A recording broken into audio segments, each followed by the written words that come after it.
그 다음에 상상하세요. 부자 됩니다. 빠밤. 200억 벌까? 4천억? 아니다. 2조만 벌자. 그리고 선진국으로 가려면 주식 양도세 반드시 내게 해야 합니다. 미국인은 70%가 개인 매매 펀드 등 자국 주식을 보유하고 있다고 해요. 일본도 마찬가지고요. 주식 양도세는 팔면 세금을 내야 해서 보유하고 있는 거고요. 복리 효과도 있고요. 그래서 작은 호재에도 거래량이 적어도 주가가 우상향하죠. 그리고 주주니까 회사들의 자연스럽게 관심을 많이 가지게 되고 주주총회도 가지고 횡령도 빨지 못하게도 하고 감시도 하고 좋은 회사들은 마음 놓고 산업을 이루고 나라에 이바지하는 거죠. 자본주의에서 주식시장이 꽂힙니다. 우리나라가 특히 저평가받는 이유가 회사들은 좋은데 떠받치고 있는 게 없어요.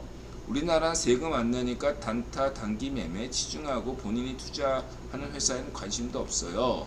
지금은 경제가 일단 어려운 것도 있고 2년 유예기한 가져서 선진국처럼 양도세 기준을 좀 더 세밀히 마련하고 국민들이 국민지식도 좀 높이고 그래야죠. 폐지 말고 보완해야 한다고 생각합니다. 공매도도 전 종목 확대하는 게 맞지만 이건 일단 다음에 이야기하고요. 예전엔 세금 내기 싫어 돈 벌면 안 되겠네 했는데 지금 앞으로 돈 더 벌어서 세금 내야지 이렇게 바뀌었어요. 여튼 윤정부 더할 나위 없이 잘하고 있습니다. 대한민국 화이팅이에요. 이렇게 말씀 주셨습니다. 인더라도 큰 공감하는 좋은 댓글인데요. 근데 이거 이해할 만한 마인드 가진 분들이 얼마나 될지. 그렇군요. 대한민국 상위 1% 인드라님 이웃분들인데 저는 인드라님이 상속세 개선 이야기 하셨을 때 같은 맥락으로 생각했거든요. 안타깝네요. 단타 치면서 세금 떼어간다고 불만이었는데 반성하게 되네요. 국가 경제를 생각한다면 주식 양도세 내는 게 맞겠네요.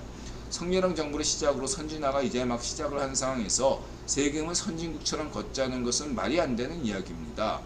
또한 현재 주식 양도세가 없는 상황이 단타를 유도한다. 이것 또한 이치에 맞지 않고요. 제가 주식 양도세는 폐지되어야 하고 증권거래세는 인하되거나 폐지되어서는 안 된다고 한 이유는 단타로만 주식을 접근하는 사람들에게는 매도시 증권거래세로 그에 대한 기회비용을 걷고 장기로 투자하는 사람은 매도의 횟수가 적기 때문에 증권거래세를 내는 일이 적기 때문에 이 자체로도 충분히 장기 투자자들에 대한 우대가 이루어지는 것이라고 봅니다. 하지만 증권거래세를 인하하거나 없애고 양도세를 도입하면 단타들에게는 기회비용이 줄어드는 반면 장기 투자자들에게는 기존에 내지 않아도 될 양도세를 부담하기 때문에 오히려 장기 투자 유인이 사라지는 거고요. 그리고 미국이나 선진국 사례를 끌어오시는 것 같은데 한국 주식시장이 그런 선진국 시장들처럼 주주 친화적이고 배당금이 잘 나오고 그럽니까? 일부 우량한 회사를 제하면 배당금을 주는 회사가 더 적을 텐데 말이지요. 또한 배당에 대해서도 제도가 그리 잘 정비가 되어 있지 않아 세금도 상당할 뿐만 아니라 일정 액수 배당액을 넘기면 분리과세에서 종합소득세로 넘어가고 건강보험료 추가부담까지 있는데 이런 환경을 하나하나 세밀하게 개선하지도 않은 채 미국이나 선진국 시스템을 가져다 쓴다는 것 자체가 이치에 맞지 않습니다. 인드라님께서 산업화 20년, 자유화 20년, 세계화 20년을 이야기하셨는데 산업화, 자유화, 세계화라고 했습니다. 그 20년 동안 선진국 수준에 걸맞는 제대로 정비하고 현실적으로 수용 가능한 수준이 되고 나서야 양도세 도입이 된다. 여러분 생각은 어떠신지 모르겠습니다. 한마디로 이 부분 얘기는 이제 시기상조다. 글로벌화, 세계화는 취지는 이해되는데 시기상조 아니냐? 그런 얘기 되겠죠. 그래요. 이제 미국에서 하면 무조건 그걸 한국에서도 해야 되는 거냐? 시기상조 아니냐? 뭐 이렇게. 근데 하나 이제 지적하면은요, 다 좋은 말씀이신데, 지금 태원이 형이 하고 있는 방식은요, 지난 20년 동안은 주주 친화, 그거 얘기했던 게 장하성이거든요. 주주 친화 정책. 그 마인드, 그 어떤 소액, 소액 주주 운동 뭐 이런 거 이제 록펠러 가문이 제일 먼저 한 일이 소액 주주 운동이었잖아요. 예. 그래서 그걸 20년 동안 했는데 지금 대륙주 형이 구조 황제가 된 다음부터 그 주주 친화 그 시스템은 이제 낡은 것이 됐어요. 예. 주주 중심, 주주 친화 어떤 시스템이 낡은 것이 되고 지금은 이번에 성렬형이 강조하듯이 이사회 중심, 일하는 사람들, 관계자 중심. 이제 주주 친화 중심이라는 것은 여기에서 오직 주식을 가진 사람들 입장만 생각하는 게 친주주 시스템이잖아요. 거기에 있는 일하시는 노동자, 그 다음에 그 기업을 소비하는 사람, 소비자, 뭐 이런 것들보다 우선인 게 주주를 가진 사람들 입장에서 생각해라, 그런 거였잖아요. 근데 주주를 가진 사람들 입장이기 때문에 전 세계 모든 기업들이 어떤 식으로 했냐면 당장의 수익을 내놔, 그렇게 하다 보니까 장기 계획을 세우지는 못했어요, 기업들이. 당장 3개월 실적이 안 좋으면 주가에 반영되니까 주주의 이익을 침해하니까 비판을 많이 당할 수밖에 없고, 그것이 20년 동안 마치 암묵적인 룰이었다 이거죠. 당장의 수익을 내는 CEO가 최고다, 이게 주주 친화 시스템이었고, 지난 20년간의 대륙주 형이 그 황제가 되기 전에 시스템이었다, 이렇게 말씀드릴 수 있겠습니다. 그럼 지금은 아니다, 이사회 중심이다. 이건 의미하는 뭐냐면 다시 대륙주 구호 황제가 된 다음부터 주주 친화 정책 대신에 장기적 비전을 지닌 기업들, CEO가 당장의 이익이 나지 않더라도 5년, 10년을 내다보고 비전을 제시하고 그걸 위해서 투자하고 그런 것을 더 중시한다 이거죠, 대륙주 형이. 그래서 20년 동안, 그간 20년 동안은 소액 주주 운동, 단기 투자, 단타, 이것이 최고다. 뭐 이건 안 좋은 점은 뭐 초단타, 이게 문제가 될 수도 있었지만 어쨌든 단타 치는 사람 중심의 지난 20년 동안의 어떠한 세계관이었다면 이제는 아니다. 불만이 있으면 우리 일리 맞는 말씀인데, 불만이 있으면 우리 대륙주 형한테 항의하세요. 나 그런 거 싫어. 단타 단타가 세상의 중심이야. 모든 걸 단타 위주로 봐. 장기 투자고 뭐고 나발의 피가 없어. 내가 중심이야. 뭐 이렇게 주장 좀 쌈박하게 해보세요. 어쨌든 대륙주 형이 강조하는 것은요, 장기 투자 중심이라는 것을 잊지 마시기 바랍니다. 이사회 중심. 이번에 그래서 내가 소개했잖아, 최태원 이사회 중심. 주주 친화 주식 이런 거 아니. 장하성은 얘는 끝났어요. 고려대 장하성. 너 단타 맨 꺼져, 이렇게 된 겁니다. 장하성 넌 그냥 수꼴통이야, 이렇게 생각하시면 되겠습니다. 그러면은 이제 시기상조라는 면에서 앞으로는 어떻게 될 것인가 이렇게 보시면은, 물론 한국의 기업들이 여전히 코스피나 코스닥이나 부정적인 요인들은 참 여전히 하죠. 여전한데 주식 양도세는 결국은 도입될 수밖에 없다, 이렇게 크게 보고, 시기상조라면 어느 정도로 유예되는 게 좋겠는가. 바로 지금과 같은 분들, 이 단타맨이 최고야, 이런 분들을 충분하게 설득할 수 있는 충분한 시간이 필요하다라는 거죠. 그리고 주식시장이 중요한 것은 단타 치는 분들을 위한 것이 아니고, 주식시장의 원칙, 원래 그건 뭐죠? 자금 조달이죠. 기업의 자금 조달이 가장 큰 목표고, 연준은 주식시장의 주가를 올리기 위해서 연준의 정책이 정해지는 건 아니란 말이죠. 오히려 민들아 볼 때 연준은 주가에 적대적이다. 왜냐하면 실물 경제에 주가가 너무 많이 오르면 실물 경제에 상당히 여러 가지 악영향을 줄 수도 있기 때문에 적당히 오르는 걸 기대하지 많이 오르는 거는 오히려 연준 입장에서 적대적이다. 이렇게 말 수도 있거든요. 그런 점들을 참고하시기 바랍니다. 자, 넘어가고요. 어쨌든 힘내세요, 여러분. 단타 치는 사람에게도 어쨌든 기회를 주고 충분히 좀 이렇게 손해 보지 않게 빠져나갈 수 있는 길, 극단적 선택을 하지 않고 이렇게 할 수 있게 이렇게 골고루 좀 이렇게 주면서 시간을 충분히 주면서 할 수 있는 그런 것이 있었으면 좋겠고요.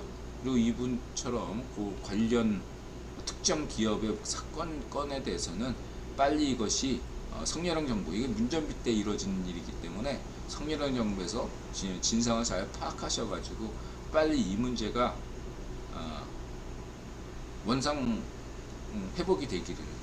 좀 약간 이게 좀 인들아 보기에도 말이 안 되는 게 좀 있거든요, 제가 볼 때도. 그래서 빨리 성렬형 정부가 이런 문제를 좀 풀어주시면 이분의 불만도 상당 부분 해소되지 않을까, 이런 기대를 해보게 됩니다. 자, 여기까지 말씀드렸고 넘어가겠습니다. 뭐 그리고 이제 뭐 세금이나 뭐 이런 것들은 뭐 제가 뭐 경제 원론 관점에서 생산, 소비, 유통이죠. 인드라는 관점은 생산 가치론, 유통 관점이죠. 그래서 이거 뭐 그냥 인드라 블로그 보시면 되겠습니다. 그래서 이러한 것들을 참고하시고요. 분명히 인드라가 말씀드리지만 성렬형 정부는 세계화 정부다. 세계화 미션을 받았다. 박정희 정부는 산업화, 김대중은 자유화, 성렬형은 세계화, 이렇게 보시면 되겠습니다. 전 민주화 편 싫어요. 인드라 저에게 댓글 쓰실 때 민주화라는 편 가르쳐 쓰지 말아 주십시오. 싫어합니다. 민주화라는 편만 들으면 인드라가 경기를 켜. 파시즘이 떠올라요. 그래서 그렇게 볼 수 있겠습니다. 상상의 반복이 현실을 만든다. 그리고 돈 벌고 싶다면 밥 프록터, 뭐 주파수, 절대 주파수론이 있고 상대 주파수론이 있는데 딥스 파시즘론에서 주장하는 절대 파시즘론과는 달리 밥 프록터의 그 주파수론은 상대 파시즘론이고 상대 주파수론이고, 이 정도는 얼마든지 괜찮은 주장인 것 같다. 이렇게 보시면 되고, 대륙주 수용미학이고 소비가치론이고 깜짝가치론이다. 인드라는 상상가치론이고, 상상하면 부자 된다. 개인적인 상상으로는 상상 자체도 신으로부터 비롯된 것이 맞죠.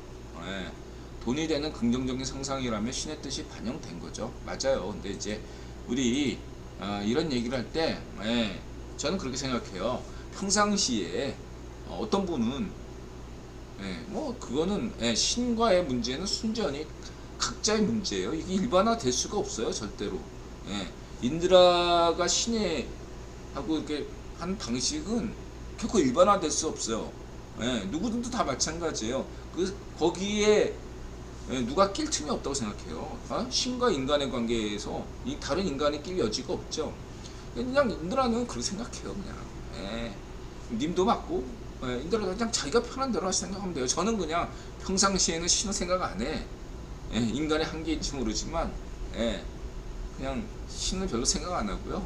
이따가 인드라가 실수하거나 잘못하고 그것이 좀 안 좋은 결과로 났을 때 인드라가 또 엇나갔네, 반성해야겠다. 근데 인간이 또 한계가 있기 때문에 3일 지나면 또 까먹고 같은 실수를 되풀이하고 그런 게 인간이죠.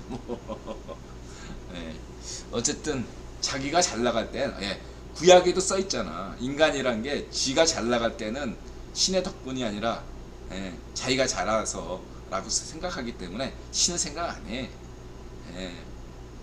지가 먹고 살만하고 뭐 그러면 예, 부모 생각 안 하듯이. 예, 근데 막 지가 어려우면 부모 생각을 하는 거지, 여러 가지로.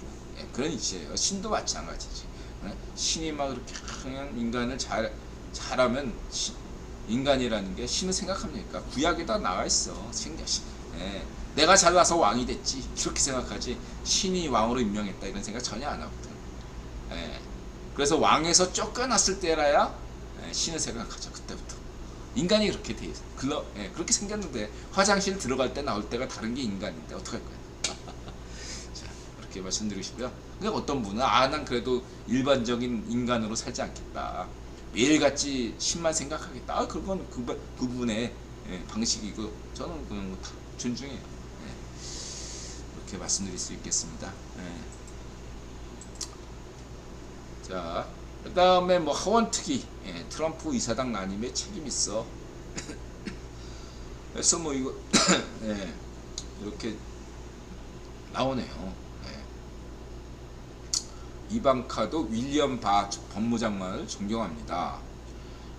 이거 딱 뭐 이방카 트럼프 이방카 발언으로 뭐 그냥 그 11.3 미국 대선은 부정선거다 라고 이제 이야기하는 애들, 그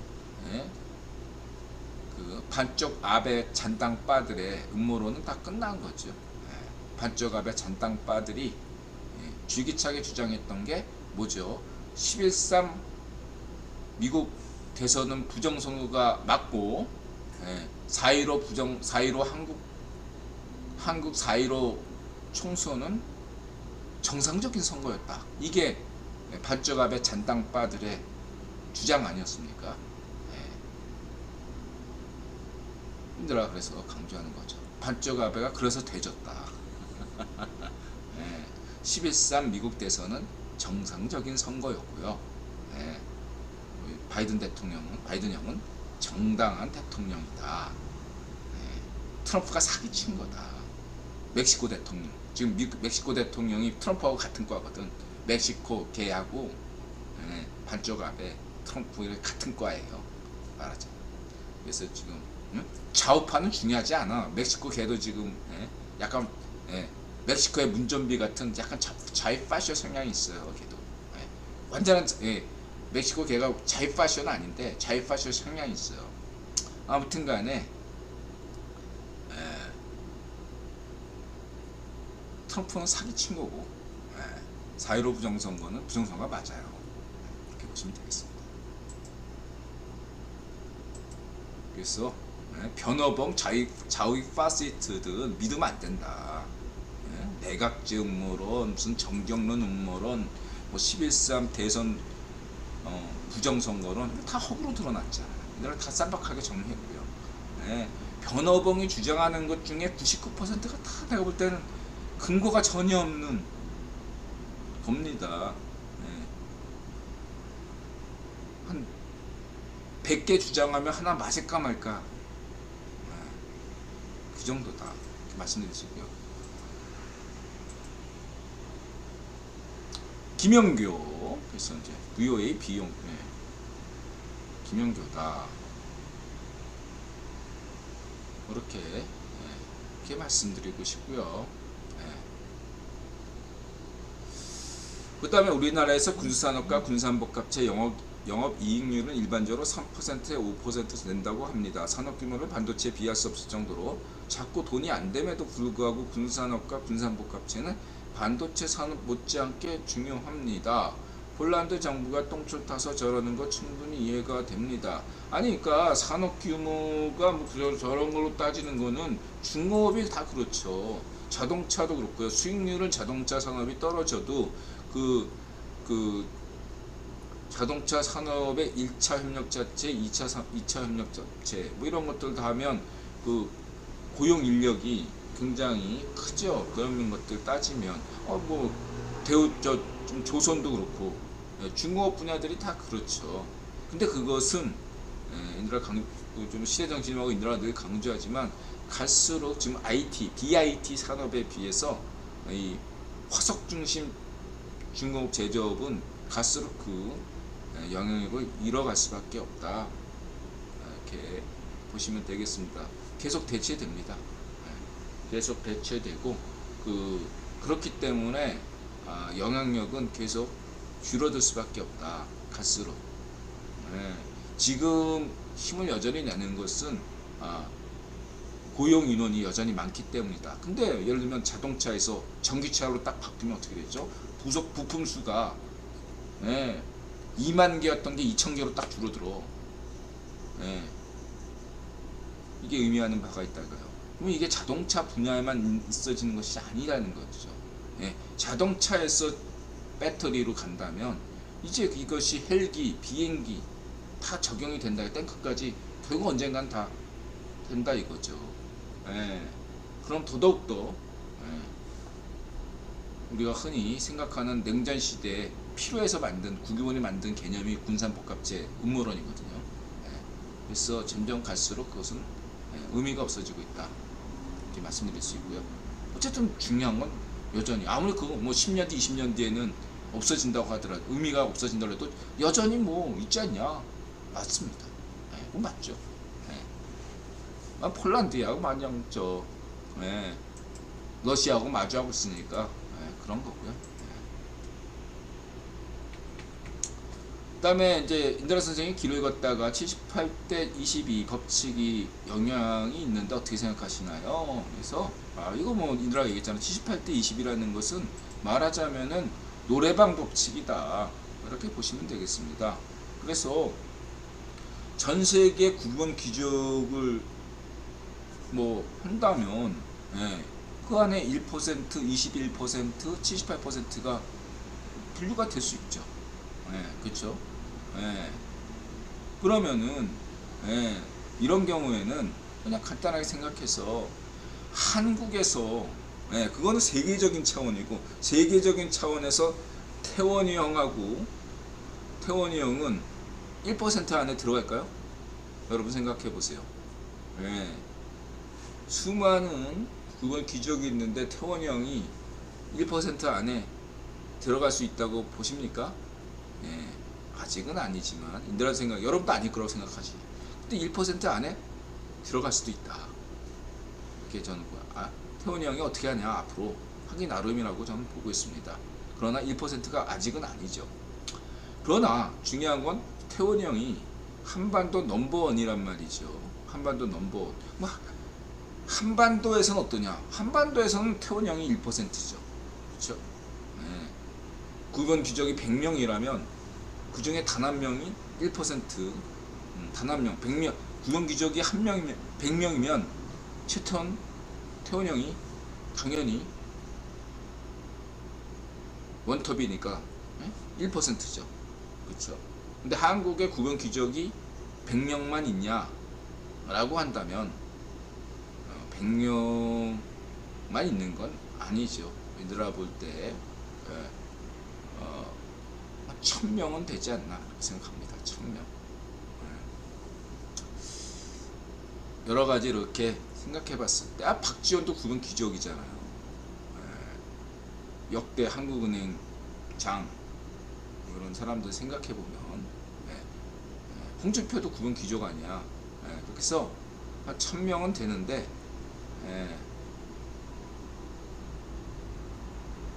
그 안에 10명 안에 홍석현이 들어간다고 봐야죠. 1%. 유진도 들어간다고 보고 있고요.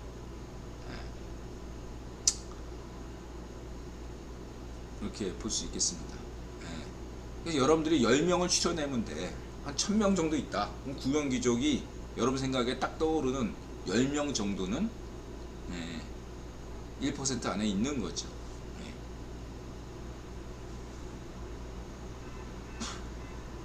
반쪽 정우는 1% 안에 있습니까? 여러분 생각에 어때요? 1% 안에 있다고 봅니까? 있다고 저는 봐요. 반쪽 정우는 1% 안에 넣어야 분단체제 지속이 가능하거든. 문전비는 1% 안에 없습니다.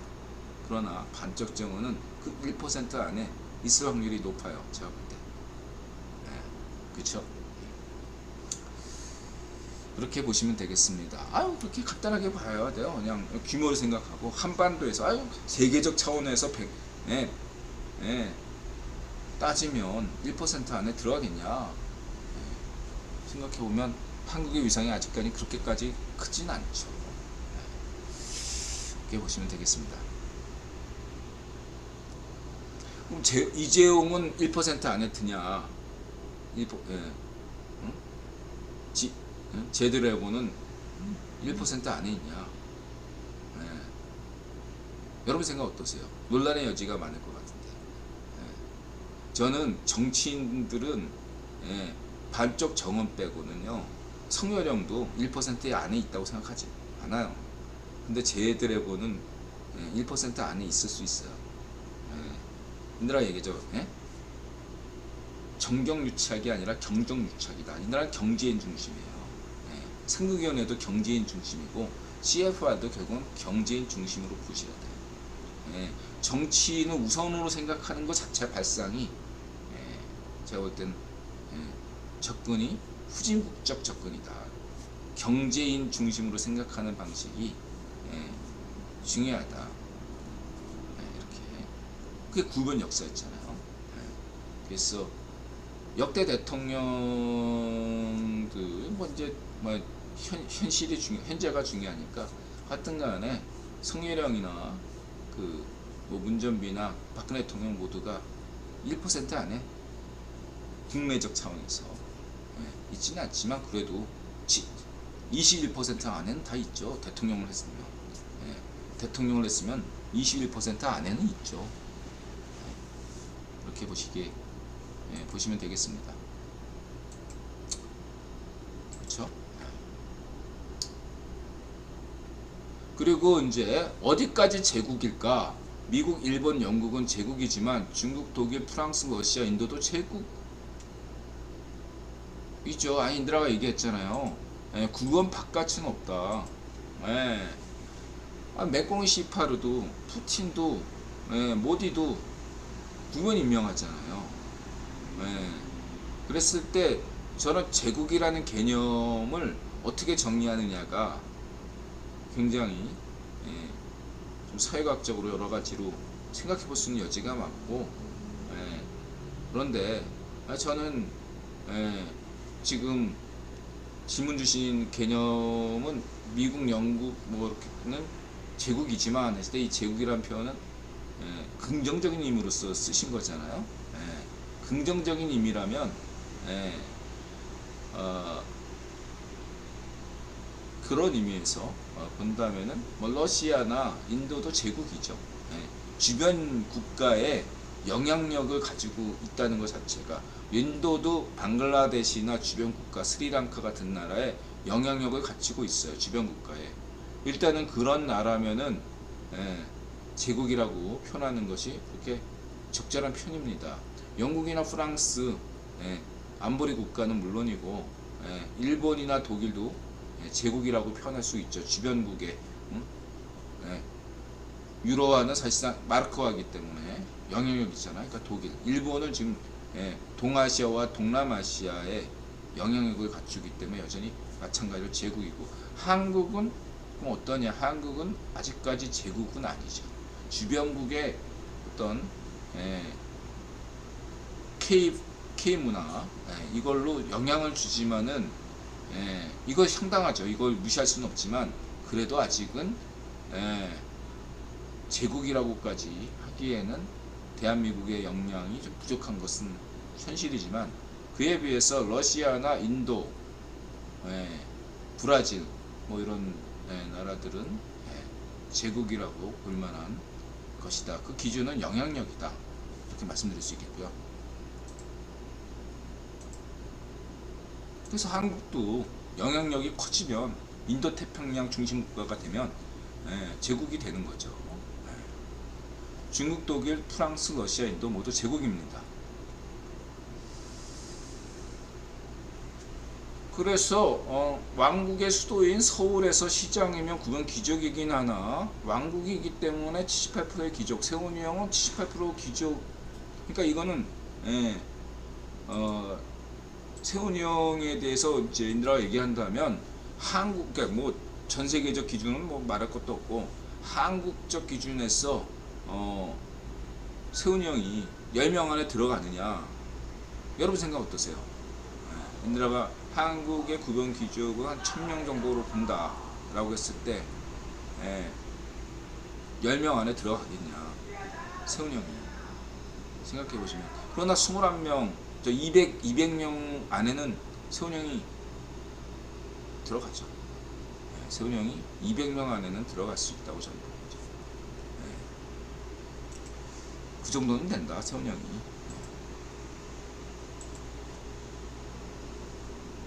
예를 들면 이제 78%는 누구냐? 홍준표가 78%죠. 한국에서 780명 중에 한 명이 홍준표다, 이렇게 얘기할 수 있어요. 210명 안에 홍준표가 들어갈 자리가 있나? 혹시도 모르지만 저는 제 생각엔 미안해요, 홍준표 대구 시민을 깎아내릴 생각은 전혀 없고요. 홍준표의 영향력은 여기에 과연 210명 안에 있을 자리가 있나 라고 생각이 듭니다. 있으면 다행이고. 자, 이렇게 말씀드리고 싶고요. 그 다음에 빠니보틀, 이건 그냥 읽으시고, 이건 어제 술 먹고 인드라 기분 냈던 거고요. 우리 저 무바요님께서 인드라가 그 뭐죠, 윈디 실력 있죠, 가창력이야 뭐. 우리 무바요님이 하도 이렇게 얘기해서 관심 있게 계속 보고 있죠. 그래서 뭐 노래 잘하는 건 잘 알고 있고요. 실력이 우선이겠죠.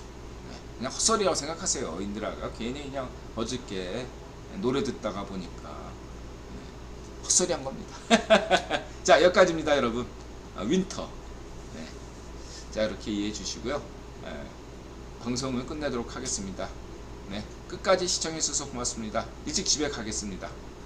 빨리 설거지하고 가야 돼요. 고맙습니다. 오늘 그 뭐 워싱턴 톡 못 봤어요. 내일은 방송 안 합니다. 내일 무조건 방송 안 하고요. 쉴 생각입니다. 고맙습니다, 여러분.